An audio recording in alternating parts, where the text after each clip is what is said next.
Mikorizа merupakan bentuk hubungan simbiosis mutualisme antara jamur tanah dan akar tanaman yang telah berlangsung secara alami sejak jutaan tahun lalu. Dalam hubungan ini, jamur menginfeksi atau berasosiasi dengan sistem perakaran tanaman, membentuk jaringan khusus yang memperluas jangkauan akar di dalam tanah. Melalui jaringan hifa yang sangat halus, jamur mampu menyerap air dan unsur hara, terutama fosfor, nitrogen, serta mineral mikro lainnya yang sulit dijangkau oleh akar tanaman biasa. Sebagai timbal balik, tanaman menyediakan sumber energi berupa karbohidrat hasil fotosintesis yang digunakan oleh jamur untuk tumbuh dan berkembang.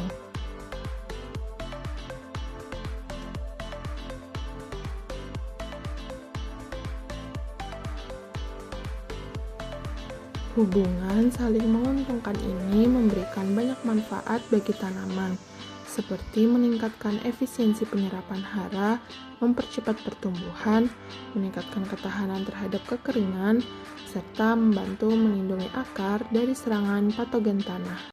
Alat dan bahan yang digunakan dalam perbanyakan Mikorizа diantaranya saringan bertingkat 1 mm, spatula, gelas beker, gelas ukur, cawan petri, pinset, pipet, gelas plastik, zeolit,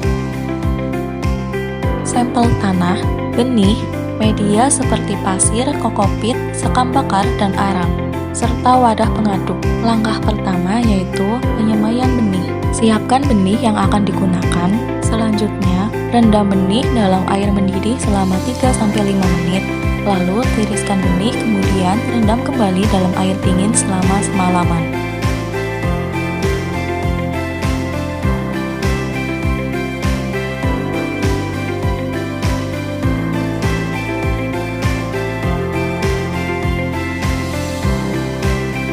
Siapkan media tanam berupa zeolit yang telah dibersihkan atau steril, kemudian campur dengan media lain, seperti pasir, kokopit, sekam bakar, dan arang.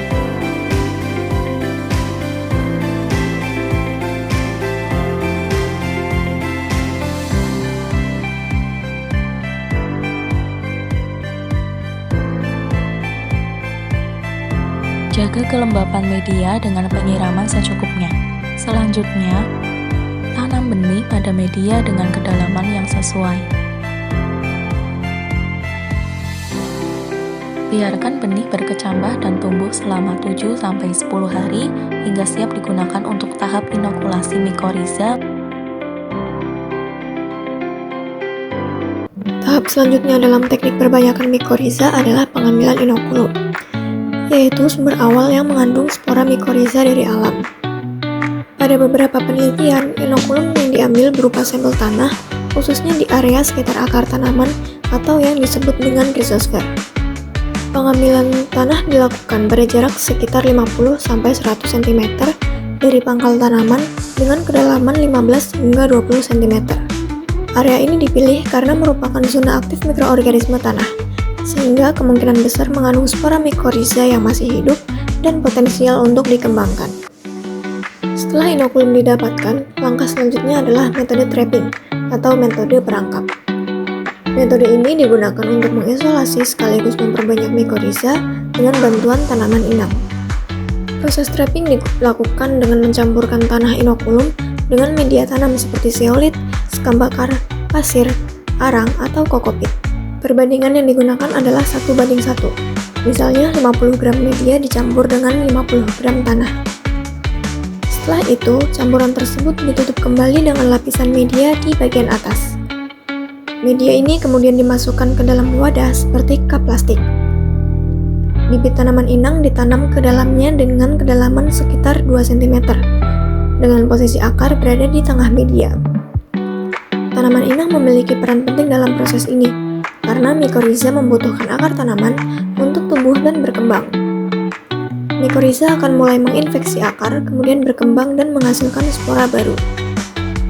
Melalui metode trapping, Mikorizа yang awalnya berada di tanah alami dapat dikumpulkan dan diperbanyak secara lebih terkontrol.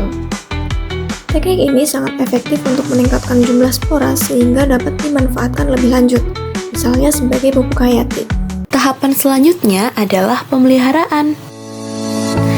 Pada tahap pemeliharaan, tanaman inang yang telah diinokulasi mikorizа dirawat dengan penyiraman secara rutin untuk menjaga kelembapan media tanam. Penyiraman dilakukan 2 kali sehari untuk mempertahankan kondisi media tetap lembab. Selain itu, tanaman juga diberikan penyinaran matahari yang cukup guna mendukung pertumbuhan yang optimal. Pemeliharaan juga mencakup perlakuan stressing tanaman yang dilakukan selama 2 minggu sebelum pemanenan. Perlakuan ini dilakukan dengan memangkas bagian tanaman dan menyisakan sekitar 10 cm pangkal batang yang bertujuan untuk merangsang pembentukan spora mikorizа. Kondisi lingkungan dijaga tetap optimal karena pertumbuhan mikorizа sangat dipengaruhi oleh faktor seperti kelembapan dan ketersediaan nutrisi. Pemberian pupuk, terutama fosfat, dihindari dalam jumlah tinggi karena dapat menghambat perkembangan mikorizа. Tujuan dari tahap pemeliharaan ini adalah agar mikorizа dapat menginfeksi akar tanaman dan berkembang secara optimal. Setelah pemeliharaan, tahap selanjutnya adalah pemanenan. Tahap pemanenan dilakukan setelah periode pemeliharaan, yaitu sekitar 2 hingga 3 bulan setelah inokulasi. Waktu tersebut diperlukan agar mikorizа memiliki cukup waktu untuk menginfeksi akar tanaman, berkembang, dan membentuk spora dalam jumlah maksimal. Apabila pemanenan dilakukan terlalu cepat, jumlah spora yang dihasilkan belum optimal. Pada tahap ini, bagian yang diambil meliputi media tanam berupa tanah, serta akar tanaman inang. Tanah digunakan karena mengandung spora mikorizа yang telah berkembang, sedangkan akar digunakan untuk mengamati tingkat infeksi mikorizа. Hasil panen tersebut kemudian dapat dimanfaatkan sebagai inokulum baru atau digunakan untuk analisis lebih lanjut guna mengetahui keberhasilan perbanyakan mikorizа. Setelah pemanenan, dilakukan tahap analisis. Tahap ini dilakukan untuk mengetahui keberhasilan perbanyakan mikorizа. Analisis yang digunakan meliputi perhitungan jumlah spora dalam tanah, identifikasi jenis mikorizа, serta pengamatan tingkat infeksi pada akar tanaman. Perhitungan jumlah spora dilakukan dengan mengambil sampel tanah, kemudian disaring dan diamati menggunakan mikroskop. Selanjutnya, identifikasi jenis mikorizа dilakukan berdasarkan bentuk spora yang diamati, seperti globus SP, gigaspora SP, dan acaulospora SP. Selain itu, dilakukan pengamatan terhadap presentase infeksi akar dengan cara membersihkan dan mewarnai akar, kemudian diamati di bawah mikroskop untuk melihat adanya struktur mikorizа. Dari hasil analisis tersebut, dapat diketahui tingkat keberhasilan metode trapping dalam memperbanyak mikorizа, serta media tanam yang paling efektif dalam mendukung pertumbuhannya.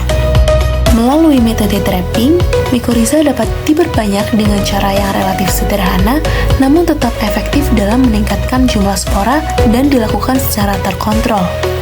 Mikorizа yang dihasilkan juga memiliki peran penting dalam meningkatkan penyerapan hara dan pertumbuhan tanaman, sehingga berpotensi dimanfaatkan sebagai pupuk hayati dalam pertanian berkelanjutan.